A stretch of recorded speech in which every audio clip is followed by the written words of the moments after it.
Nightmare narratives here. I've put a lot of care into bringing these classics to you, and I'd love to know where you're listening from. Feel free to leave a comment, and if you're enjoying this, a like would mean a lot.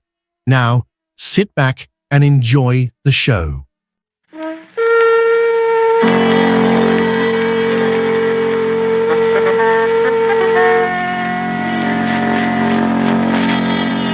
The Adventures of Sherlock Holmes, starring Basil Rathbone and Nigel Bruce.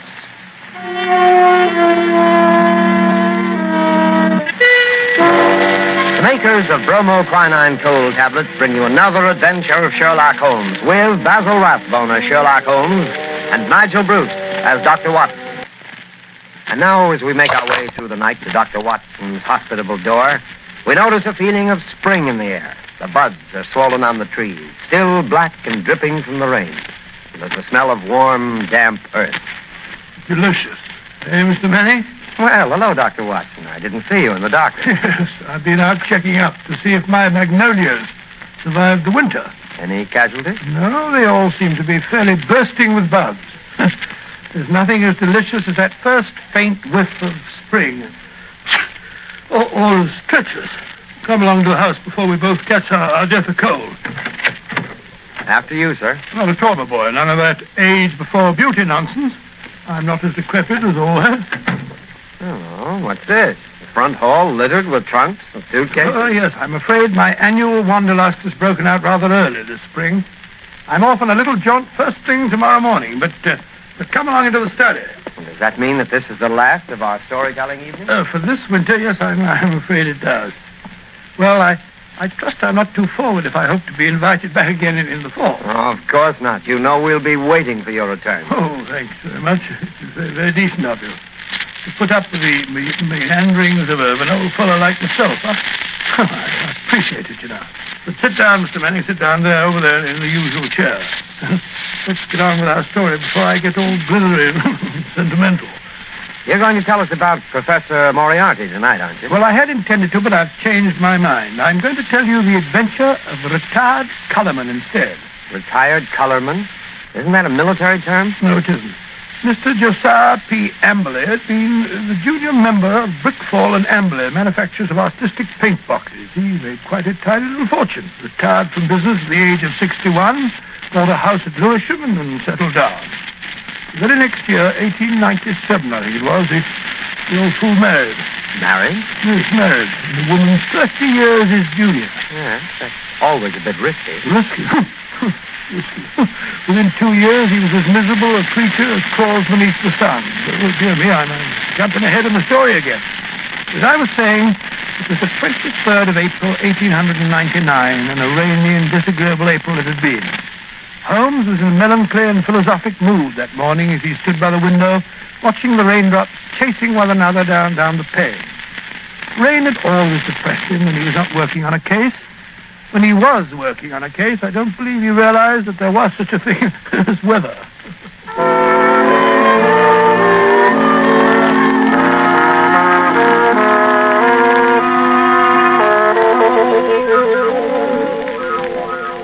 Look at that beastly rain. Hasn't stopped for 3 days. Might as well be another flood. Well, heaven only knows what transgressions could have brought it on. That's been a really first-class crime for months. Oh, cheer up, Holmes, cheer up. It's probably good for the crops or something. The shortage in crime? No. The rain, of course, probably makes the little buds sprout and the little shoots shoot. Oh, don't be so blasted optimistic. More likely rotting all the seed that's already been planted. Rain, where the deuce does it all come from?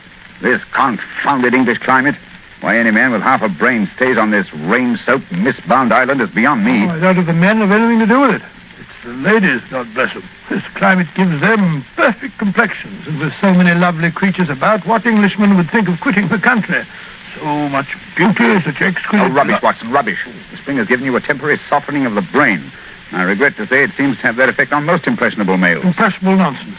When a woman's concerned in one of your cases, you never even notice whether she's 16 or 60, and then you don't care whether she's got a well-turned ankle or whether she's flat-footed. Oh, why should I? Holmes, there are times when I think you're a cold-blooded fish. Possibly, Watson, possibly. Why do you suppose the fool doesn't show up? What fool? Josiah P. Amberley. Oh, is he one of your clients? Oh, I suppose I may call him so. He's been sent to me by Scotland Yard. Oh, by Scotland Yard. Quite. By Lestrade, to be exact.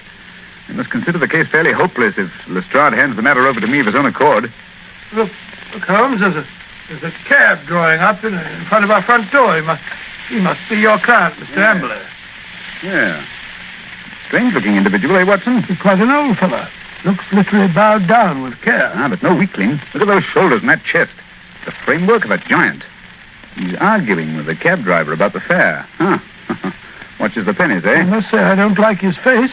So fierce and eager, and the way those snaky locks of grizzled hair stick out from under his hat. I wonder what he's worrying. What's worrying Mr. Amberley? Willing to bet it has something to do with money. I imagine nothing else could upset him to any great extent. Nonsense, Holmes. You always look on the base side of human nature. Here he is now. Come in, come in. Now, which of you is Sherlock Holmes? I am. This is my friend, Dr. Watson. Who are you? I'm a broken man. He's robbed me, the swine. Taken everything I had in the world. I thought he was my friend, and he took everything. Right from under my nose, in my own house. Robbed me, he did. Yes, I felt sure it was a question of money. Money? Who said money? He stole my wife, the light of my life, the apple of my eye.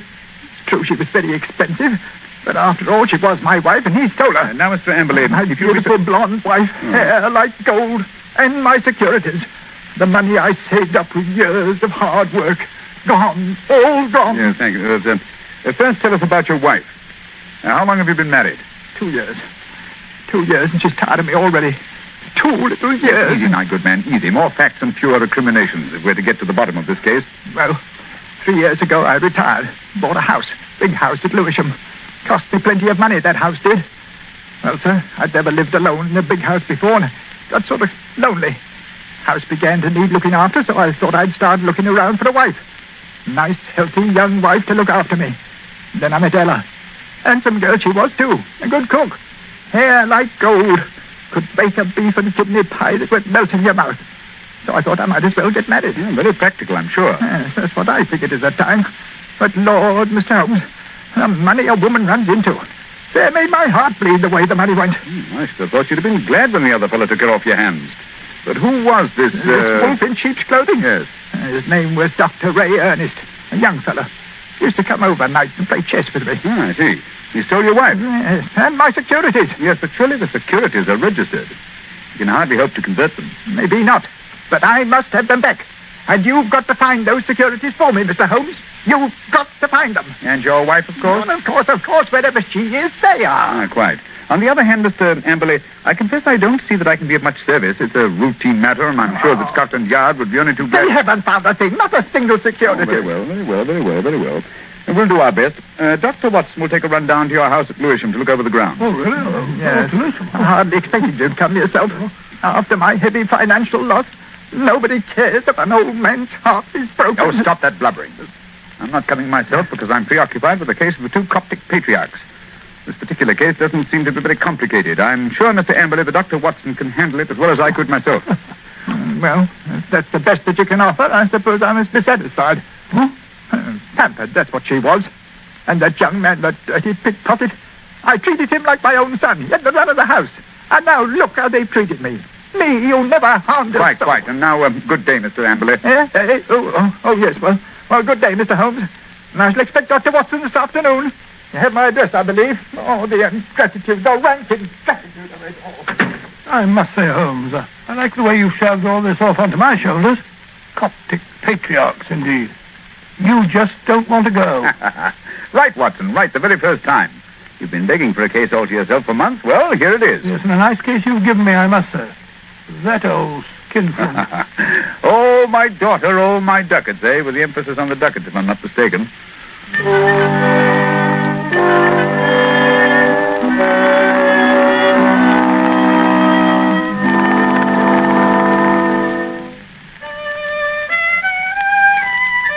Oh, confound that passage. There.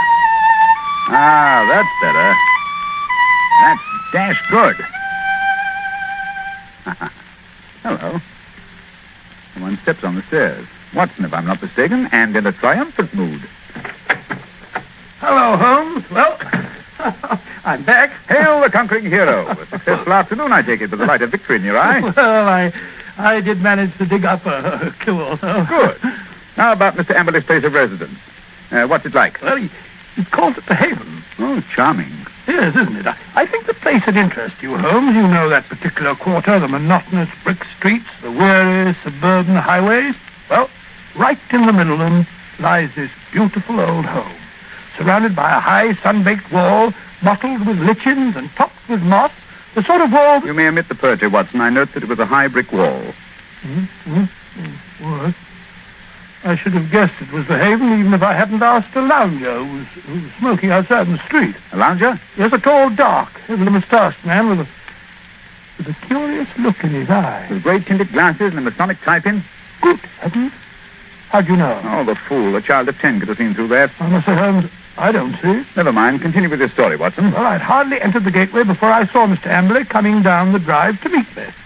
He began at once, pouring out his grievances. We walked back to the house together. And, Well, once inside the wall, I must say, I've never seen a place worse kept.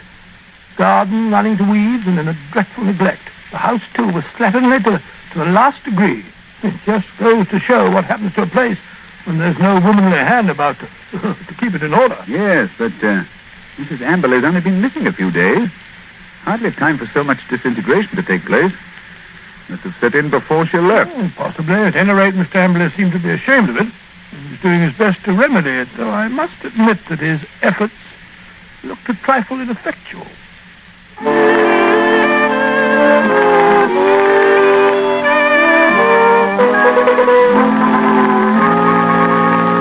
What's to become of me? What's to become of me? My wife gone, most of my fortune stolen. Oh, come in, Dr. Watson, come in. Here you see what remains of what used to be called my home. An Englishman's home is his castle, so they say. But home is where the heart is. And my heart... look out, Dr. Watson, look out. That woodwork's just been... Oh, look at that, my best pair of trousers. Too bad. Careful, you almost stepped into that pot of paint. Oh, dash it all, Amberley, this is absolutely the limit. Sorry, I shouldn't have left that pot of paint in the middle of the passage, I suppose. That when one's alone in the house, one forgets. Well, alone? So you've been doing this painting yourself? It must strike you a strange occupation under the circumstances. One must do something to ease an aching heart. And step in here, Dr. Watson. This is my study, my sanctum sanctorum. Oh, sanctum sanctorum. I see you've just finished painting woodwork in this room, too. What a smell of paint. Yes, it's not dry yet. That's why I have a fire in here. Now, let me see. Where did you keep your securities? In the safe in that wall. This room is really a strong room, like a bank, with an iron shutter on the window and an iron door, burglar-proof. Ah, that's the irony of it. No thief from without could have taken my money, but my wife, my own wife. There's a picture, Dr. Watson, on the mantel, taken in a wedding dress. Oh, nice-looking girl, Emily. It doesn't look the sort... the viper, the ingrate. Oh, really? Why, that very night, I bought 2 upper circle seats at the Haymarket Theatre. Wanted to give her a treat, I did. Oh, didn't she go? No. Last moment she said she felt sick. That she had a headache, she did. I believed her, went alone. When I came back, she was gone. The safe was ransacked. Just a minute. What night was that, Mr. Emily? Last Thursday. Oh, Thursday, was it? Yes, an unused ticket. Money wasted. She was always wasting money. May I have that ticket, Mr. Emily? Hold on. You would have thrown it in the fire. Oh, why? I wanted to get rid of it. I want to get rid of everything that reminds me of her. Here, give me that picture. Well, I say... There, into the fire she goes, closer. May her soul burn in torment as that picture's burning now.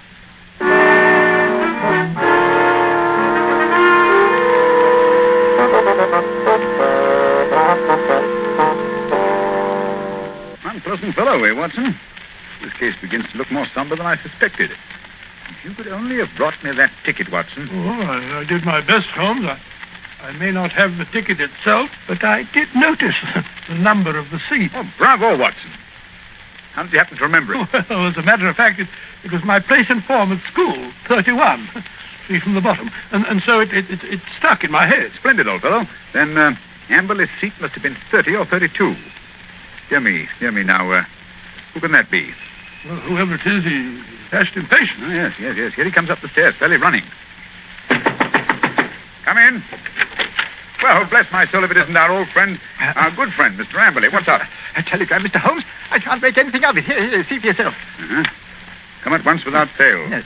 Can give you information as to your recent loss signed Elman, Yes, the Elman. vicarage. dispatched at 2:10 from Little Purlington. Little Purlington in Essex, I believe, not far from Frinton. You will start at once, of course. Watson, look up the train. It's probably a hoax. What could anyone in Little Purlington But it's know from a about? very responsible person. Where's my crockford? Yes, here it is. We'll look up this minister of the gospel. Elman. Here it is. Yeah, J.C. Elman, M.A., living of Mossmore, come Little Purlington. Yes, but I still don't... Surely, Mr. Amberley, you want to find your wife and your lost security. Of course, but think of the waste of time and money. Here we are. Here's a train from Liverpool Street at 5:20. Yes, you just have time. Mr. Amberley, you go downstairs and hail a cab. I'll help Dr. Watson throw a few things in the bag. You think I need Dr. Watson? Perhaps I'd better go alone. Oh, no. It may be a trap for all we know. I don't think I shall go. Mr. Amberley, it would make the worst possible impression on both police and on myself if you refused to follow up so obvious a clue. We should feel that you are not in earnest about this investigation. Very well, I'll go. Perhaps you'd better go with him, Holmes. What? Take your case, Watson. After the brilliant way in which you've handled it? No. Go along, Mr. Amberley, or you'll miss your train. Very well, but the expenses or something. Here you are, Watson. Here's your bag. Look, sir, it's packed. Yes, you never know when you may be called off on a case like this. I packed it for you. Holmes, I do think that... Quite. Now, whatever you do, see that he really does go to Little Purlington. Yes, I don't think that he's got Again, it. quite. Should he break away and try to return, get to the nearest telegraph station and send me the single word bolted. I will arrange to have it reach me wherever I am. What? You have something to look into at this end, then? I have, Watson. This case is beginning to take on a rather curious and sinister aspect. Above all, old man, take good care of yourself. And Mr. Amberley.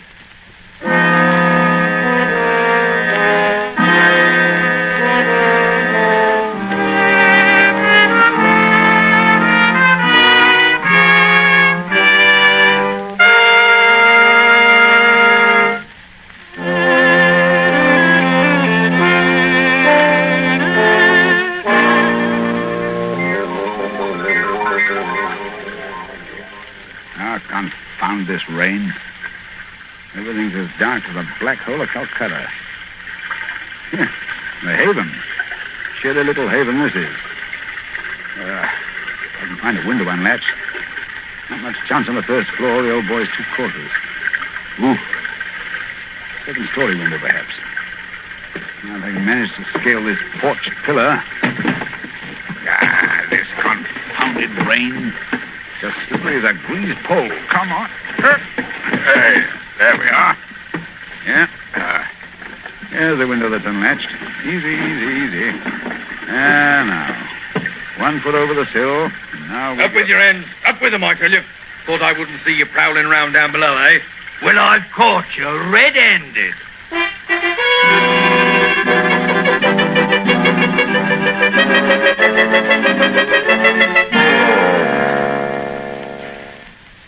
Nice wild goose chase that turned out to be.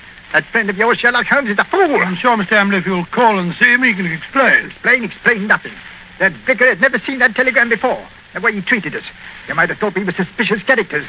Then missing the last train and having to sit up all night in the confounded station with the rain dripping through the roof. Well, we could have gone to an hotel. Gone to an hotel? That costs money. Gone to an hotel, indeed. Well, here's your house, Mr. Amberley. I think I'll go along home now and get some breakfast. You will not. I'm going to come into the house and see if everything's all... Why, look up there. The window over the porch. It's open. Perhaps you left it like that yourself? Rubbish. I tell you, I don't like the looks of this. Where's my key? Here it is. We'll soon find out. I say, it is gloomy, isn't it? Look.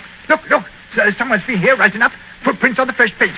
I'll find them if I have to tear the place apart. No need for that, Mr. Amberley. We're here waiting for you in the study. Holmes! Good heavens, what a start you get. How did you get in here? Dived in through an upstairs window. That's burglary, young man. Yes. Burglary has always been an alternate profession had I cared to adopt it. I'll admit I was glad I hadn't when I walked into Inspector Lestrade's gun last night. He thought I was a burglar, too. But come, we're keeping him waiting. He's in the library. Here they are, Lestrade. I told you we could expect them back before 10. No, but look here, that's not Lestrade. That's the man I saw loitering in front of the gate yesterday afternoon. The fellow with the black moustache and the glasses. That's right, Dr. Watson. Yes. Lestrade fondly imagines that's a disguise. Oh, now look here, no. It's as obvious to anyone who takes the trouble. Look here, I've had enough of this. I won't have 2 busybodies prowling around my house in the middle of the night. And what's more, Mr. Sherlock Holmes, I suspect you sent that telegram yourself. Very clever of you, Mr. Amberley, very clever. You looked a trifle pale. I thought a night in the country might do you no, good. enough of that. What kind of a fool do you take me for? I'll have you put behind the bars, all of you. Oh, surely not Inspector Lestrade. Why, he's from Scotland Yard. I don't care if it's from the House of Lords. Yeah, none of that. You're all disgraced, publicly disgraced. Breaking into my house in the middle of the night. Oh, I'll get you for that. What were you doing in here last night? Answer me that. Looking for the bodies. What? Looking for the bodies of your wife and Dr. Ernest. What have you done with them? How dare you? You murdered them in this room. We have ample proof. Why, you... Stop him, Watson. Stop him. He's got a capsule in his hand. It's poison. He's going to swallow it. No. Come on, get that out. Spit it out. Spit it out. Spit it out, or I'll choke No you. shortcut, Mr. Ambley, if you please. Everything decently and in its proper place. Take him away, Lestrade. Right, come along now. No more monkey business. I won't put up with that. All right, come. Phew! What a scene. So that old brute Amble is a murderer, eh? How did you find it out? Well, the first clue was the theater ticket, which he didn't use. We found that out. Oh, that destroyed his alibi. Yes, the theater people assured us that there had been 2 empty seats, not just one. The second clue was the smell of fresh paint. What was he trying to hide by that? Yes, what? Gas. He asphyxiated his wife and Dr. Ernst in this room, Good heavens. his strong room, which was as near airtight as anything could humanly possibly Yes, be. but how?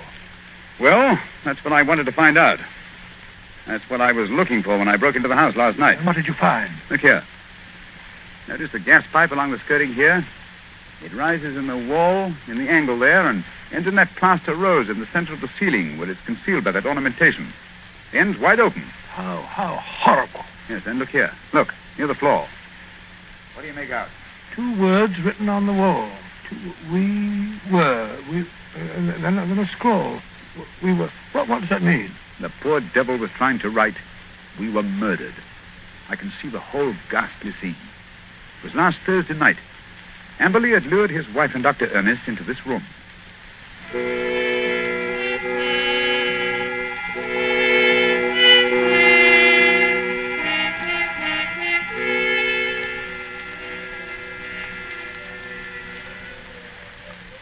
Oh, listen to that wind. I wish it would stop. It's not so bad in this room. Have a little game in here, eh, Dr. Ernest? Just you sit here, do you? Entertain the doctor while I go and look for the chessmen. Excuse me for a minute, Dr. Ernest. Certainly. And if you don't mind, I'll close the door. There's such a draft. It'll be much cozier in here with the door closed. Much cozier. If that wind only wouldn't howl. I feel so depressed. Is there something terrible we're going to happen? Oh, nonsense, my dear Mrs. Amberley. This house is getting on your nerves. Is it any wonder? He gets worse and worse. Oh, Dr. Ernest, I'm so frightened. You must go away. What? Now, don't be alarmed, Mrs. Amberley. I've had your husband under observation for some time. I'm afraid he isn't quite normal. It isn't safe for you to stay here any longer. But, Dr. Ernest, don't you understand? I can't leave my husband. Heaven knows what would happen if I left him alone. We could get a nurse to take care of him. You can't stay here with him. What was that? Josiah, he heard us. He was outside the door listening. Oh, Dr. Ernest, this is terrible. What can we do? Listen. You hear that? It's the gas. Someone's turned on the gas. I can smell it. Hurry. We've got to get out of here. What? The door's locked. He's locked the door. Amberley! I say, Amberley, open the door! Quick, the window. No, that's locked, too. The iron shutters. Amberley! Amberley, let us out! You realize what this means? He's going to kill us. He must have gone mad, I'm afraid. Yes, it's what I was afraid of. He's a maniac. A homicidal maniac. Oh, this is horrible. We're trapped. What a fool I was. What can we do? I feel so faint. I can hardly breathe. Here. Lie down on the floor. The air's better down here. It's no use. I can't stay awake. I don't mind anymore. I'm quite all right. Really. Mrs. Amberley. Don't give up. I feel faint, too. I must warn people. It's dangerous. I can't think. God, I can't breathe. I can't think.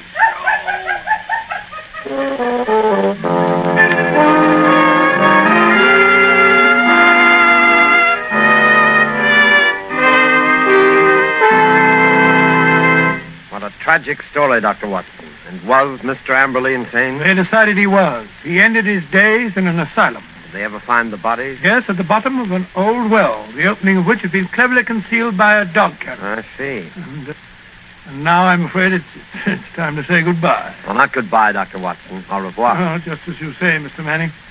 Anyway, in conclusion, I want to thank you and our radio audiences who so patiently listened to the reminiscences of a sentimental old fellow. And I want to wish you all, old and young, an extremely happy summer. Thank you, Dr. Watson. Ladies and gentlemen, in just a moment, Basil Rathbone would like to say a few words to you. And now, here's Basil Rathbone. Ladies and gentlemen, to me, Sherlock Holmes has always been one of the greatest characters ever created. Tonight, as our present series ends, I'd like to thank our sponsor, the makers of bromoquinine, for giving me the opportunity of playing Holmes on the air, especially with such an inspired Dr. Watson as Mr. Nigel Bruce. Oh, Basil, that's very... Please. Oh, sorry, what? Speaking for myself and Mr. Bruce, may I express our gratitude to our radio audience for the many letters of interest and encouragement that we received. And finally, a word of appreciation to all the performers and others concerned with this program who have helped so immeasurably in making the Baker Street days live again. And now, until fall, it's time for me too to say au revoir and good luck.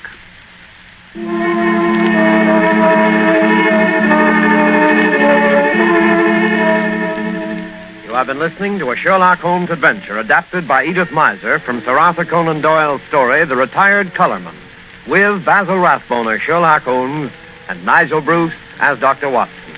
The Sherlock Holmes series was produced by Tom McKnight.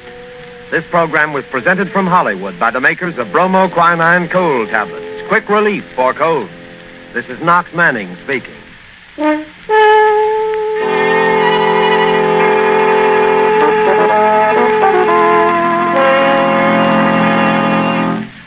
Thank you for watching. Please don't forget to like, share, and subscribe to stay updated on upcoming videos here on Nightmare Narratives. Feel free to check out our other videos as you might find something you'll love. Enjoy.